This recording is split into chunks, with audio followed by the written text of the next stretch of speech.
Welcome to the BPD Bunch. I'm your host, Xannie, and today I'm here with Katja and Georgette to talk about what it's like being an educator with BPD. So Georgette, I know that when you got your diagnosis, you were in the educator position. So I'm just curious, what was that process like, having active BPD symptoms in an educator role? I was lucky in that I was at the time of my diagnosis and when everything in my life was falling apart, work was actually a place of stability. It felt like work was a refuge for me. So I could go in and almost do my best to kind of shut off the tumult in the rest of my life and kind of focus on what I was doing at work.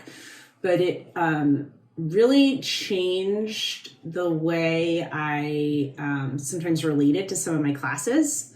So I was hospitalized, 3 times in 4 months or something. So for the first time in my life as a nurse, I was seeing the other side, like the patient side of things. And I was able to bring that experience back to the things I taught. So I've taught nursing classes at a university level, and then my job is teaching nursing classes at a hospital now. So one of my favorite classes to teach is nonviolent crisis intervention. And after my experiences, I just feel like I brought a whole new way of looking at things to my students.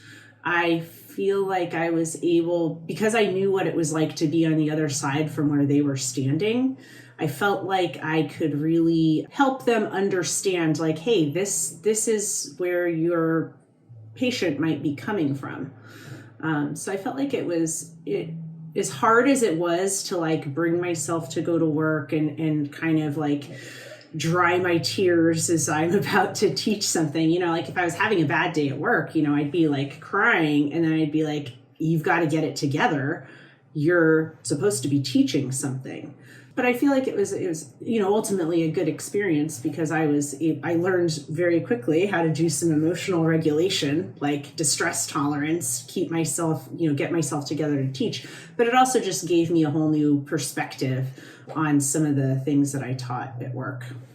And then Katja, you kind of got your diagnosis after the worst was already over, but also in an educator position. And I know earlier you were talking about that things have changed a lot. And I'm just curious if you could expand a little bit on that.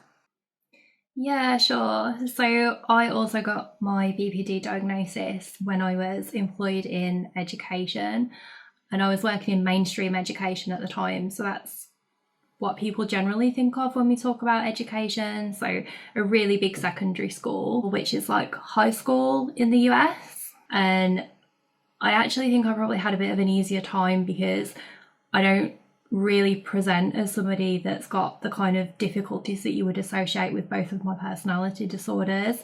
And to a certain degree, I'm not sure whether that's because the schizotypal tempers some of the BPD and takes the edge off, so to speak.